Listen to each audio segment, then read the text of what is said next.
There are very few anime that have defined anime culture on both sides of the ocean quite like the Melancholy of Haruhi Suzumiya. Its celebration of popular tropes, penchant for metatextual commentary, cast of lovable characters, and incredible animation made it a staple of fan culture for years. And after finally finishing the entire series, I've gained a much deeper appreciation for many aspects of this anime, one of which being its opening themes. Today I'll be analyzing Haruhi's first OP to see if I can get my inner otaku running and unearth some clever details hidden in these sequences. And of course there will be major spoilers for the entirety of the Haruhi anime, so you've been warned. Let's start with the title, Boken Desho Desho, whose literal meaning is adventure, right?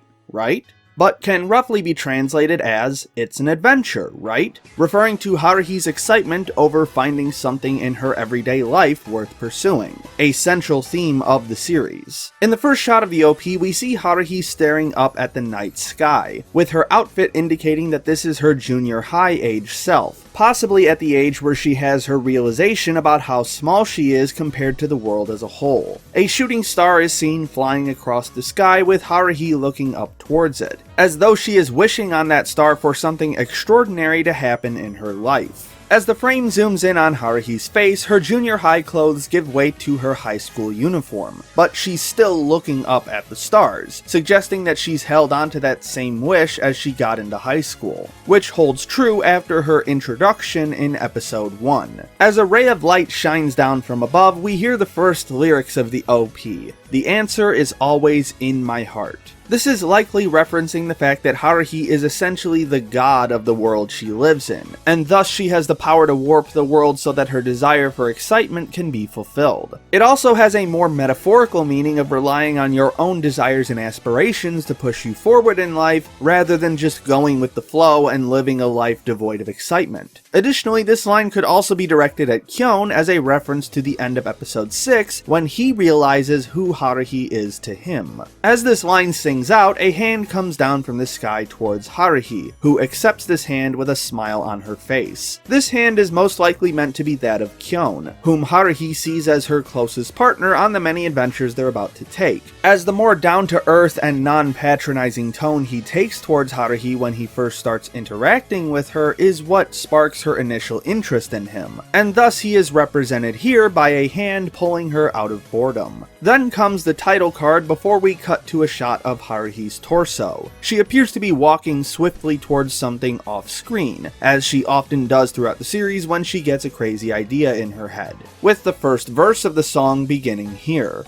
I don't know why, but I chose you. Referencing how Haruhi decided that Kyon would be the first person that she could actually interact with for an extended period of time, and her confusion over why she picked someone so ordinary. Behind her we can see smaller frames of the same walking motion, as well as a hand scribbling on a sheet of paper, with SOS being clearly visible. This could be meant to portray Haruhi coming up with the idea for the SOS Brigade, and putting her ideas for the organization into writing for others to better understand it. We can also see many different scientific symbols floating around the screen, such as the orbit of electrons and the Greek letter lambda, which is often used in calculus. This can be seen as a fun way of indicating the science fiction backbone of the setting, and how those elements form the story's world-building elements. Next we cut to the top part of Haruhi's head moving in the same direction with a determined look on her face, continuing the same idea from the previous cut. And we see more complex equations floating around to reinforce the sci-fi setting. We can also see two different lines of text in the background. The first appears to be scribbled in sand or dirt, most likely by Haruhi, though to be honest I can't make out enough of it through the text shading to tell what it says other than the first kanji being hikari, meaning light, and the katakana at the bottom saying test. The second piece of text is written on a blackboard and is much clearer. This chunk here is Haruhi's name, this is the kanji for san, and while the final kanji is cut off, I'm willing to bet that it says ka, making the last word on the board sanka, meaning join, as in join Haruhi Suzumiya, beckoning others to join her on her quest for excitement. At the same time, this orange panel displays scenic shots of everyday life. including power lines, a tree, and a walkway, which could have multiple meanings. The presence of these images could be reminding us that this story still takes place in our world, and that the ordinary is inseparable from the extraordinary and should be experienced just as much. At the same time, the fact that these images are displayed behind Haruhi suggests that she is still trying to leave these elements behind in search of something greater. The lyrics that are sung during this section read as, "It won't stop now, destiny deemed it so." However, the word destiny, unmei, is sung as unmei-sama, and so adding the honorific sama personifies destiny as a deity-like figure, i.e. Haruhi. From this, we could read the line as being directed at Kyon being swept up in his destiny of being tied to Haruhi. The next line, "But I believe," leads us into the pre-chorus section of the song, followed by "It's just boring to mimic," which sounds almost exactly like Haruhi's core ideals repeated throughout the series. Doing the same things as everyone else is probably the most boring thing Haruhi could think of. The images coupled with these lines begin with an ecstatic-looking Haruhi in a cheerleading uniform, followed by a brief cut of Kyon sighing as though he's preparing for the shenanigans Haruhi is about to engage in, followed by Mikuru Asahina in the same uniform, though much bustier to indicate that she is the sexy character in the story, but her tearful expression lines up more with her demure demeanor, constantly getting pushed around by Haruhi and forced to wear an endless parade of cosplay outfits. Behind the shot of Haruhi, we see some more everyday locations, such as the school and more power lines, but we also have this curious shot of a wheel. It's hard to tell what it's attached to, but if you tie it into the deity language from the previous verse, this could be a reference to the Wheel of Fortune, a tool used by the goddess Fortuna to grant different fates to people. Behind Asahina, we also see more everyday life imagery, but also a clock and an hourglass, alluding to the fact that Asahina is a time traveler. And this is reinforced by the clock's hands moving backwards, referring to Asahina and Kyon going back in time to see a younger Haruhi, and a hand grabbing the hourglass and flipping it, suggesting Asahina's control over time travel rather than it being a passive ability or an uncontrollable event.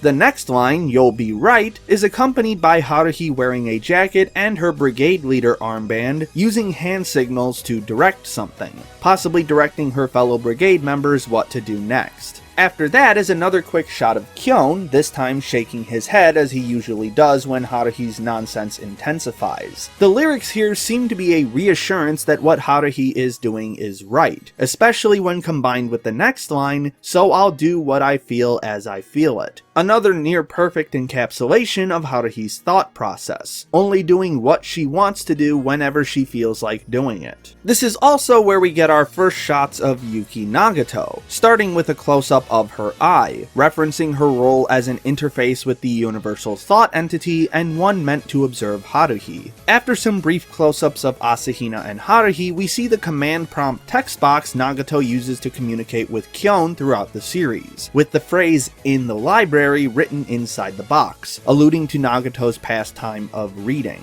The images that follow all refer to future moments in the series. The knife refers to Asakura going rogue and trying to kill Kyon in order to incite Haruhi to action, while the falling book and Nagato in the snow are both references to the Disappearance movie. The book is from when Kyon scares Nagato while trying to get her to remember what had happened so that things could return to normal, while Nagato in the snow comes from the film's emotional resolution. The fact that there are multiple shots from Disappearance, along with this section being framed by Nagato's eye, suggests that the lyrics could also be referring to Nagato and how Haruhi's nature caused her internal system to clog up with errors, thus leading her to pursue her own desires the same way Haruhi does. Either way, it's still kind of amazing that they included references to story material that wouldn't be adapted until almost 4 years later. After that, we're hit with an explosion of vibrant and dense imagery as the chorus finally arrives. It's an adventure, right?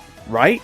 In this world where truth becomes fiction, we become stronger because we have a dream, not for the sake of someone else. The truth becomes fiction line is a reference to how Haruhi is subconsciously bending reality to her whims, while the second half of these lines are yet another example of Haruhi's mindset, pursuing your own goals in life because it's something you want to do, not because someone else said you should do it.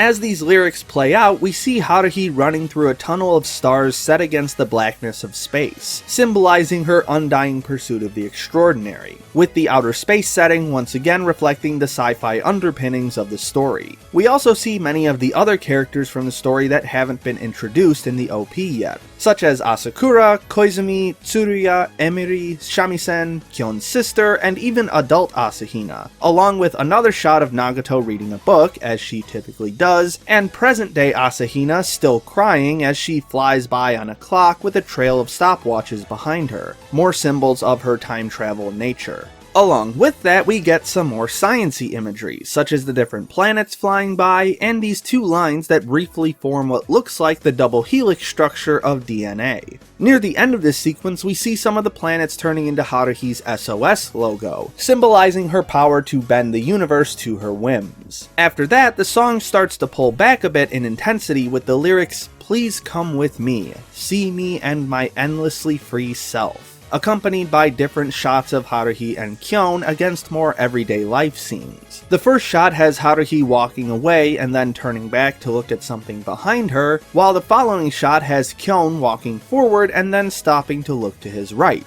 And each of these shots also contain close-ups of their heads turning. It isn't until both shots are put together that we see the full picture. While the full profile shots have Haruhi and Kyon looking away from each other, the close-ups are on the opposite side so that the characters are looking at each other. This contrast conveys the contradictory relationship between these characters. While it appears like they don't get along and often get on each other's nerves, their true feelings reflect a strong bond between them and a deeper appreciation for each other. These are the feelings reflected in the lyrics, with Haruhi's desire to bring Kyon along with her on her journey of excitement, much like how she only brings him with her into the enclosed space in episode 6, while Kyon's reluctance is gradually overshadowed by his own desire to see what Haruhi will do next. Following this, we get a few more shots of the main cast. Asahina, this time in her maid outfit, Nagato, Koizumi, and then Haruhi again, standing tall as the frame zooms in on her eye, which is shown to contain the entire universe, again referencing her power to warp the universe to her whims. However, I find it interesting who is and isn't shown in this clubroom scene. The ones in Haruhi's sight in this moment, the sight that we see containing her mastery of the universe, are Asahina, Nagato, and Koizumi, the time traveler, the alien, and the Esper, all people whose fundamental natures are based on Haruhi's desire for extraordinary people to exist in her world. This is partially referenced in the lines that are sung over these shots. Today's present that becomes tomorrow's past is a miracle, with the miracle being a reference to these extraordinary people that Haruhi's imagination created. The today's present that becomes tomorrow's past is also an interesting line, as it plays on one of the minor themes of the series about how Haruhi wants to enjoy every day to the fullest and not let her high school years slip by without anything exciting happening, hence each day being a miracle. However, the one person who isn't in the room in this shot is Kyon, the only ordinary person in the group. The one who isn't being directly influenced by Haruhi as a god, but rather Haruhi as a classmate. It's not until after this scene that we see Kyon one last time as he rides his bike with Haruhi on his back, possibly a reference to one of the first main events in the Endless Eight, as well as showing the audience that despite his reservations about Haruhi's schemes, he's still willing to go along with her to see what she can do, as indicated by the smile on his face. After that, we see a succession of cute and commanding arm gestures from Haruhi, displaying her outgoing attitude, intercut with different shots of Haruhi in various activities, gym class, playing piano, and filming the movie for the school festival, showcasing Haruhi's mastery of different skills mentioned in the first episode. All of this is set against the final lyrics of the OP. Let's take hold of the future, I believe you. One last message from Haruhi to Kyon, beckoning her to come along on her quest for the weird and bizarre parts of life that make it worth living. Or perhaps even a message from Kyon to Haruhi, saying that he'll concede to Haruhi's demands and follow her wherever her whims take her. Additionally, the last line, I believe you, plays across the final shot of the OP, a large letter H, standing for Haruhi of course, bookended by a silhouette of Haruhi and the phrase Haruhi-ism spelled out out in English, a play on the way that names for religions tend to end with the suffix ism in English, and so this phrase is once again referencing Haruhi's godlike powers while also inviting the audience itself to join in on Haruhi's adventure to uncover the extraordinary. Haruhi is a series very close to my heart, one that lives and breathes the mentality of what it's like to be a fan of such an extraordinary medium and constantly be on the search for something incredible. And I'm happy I had the opportunity to talk about it today, and it's a series I would love to cover again in the future. This video is part of a larger series called What's Actually in an OP, in which YouTubers analyze the opening or ending themes of a given series, often in as much depth as possible to explore the meaning behind both the visuals and lyrics that make up an OP or ED, and a full playlist of these can be found over on What the What's channel. This video is also part of a tribute series to Kyoto Animation, meant to celebrate the talent and effort put into their productions. There will be a link to KyoAni's store in the description below if you want to help them rebuild after their devastating loss last month. My name is Ember, and I'll see you next time.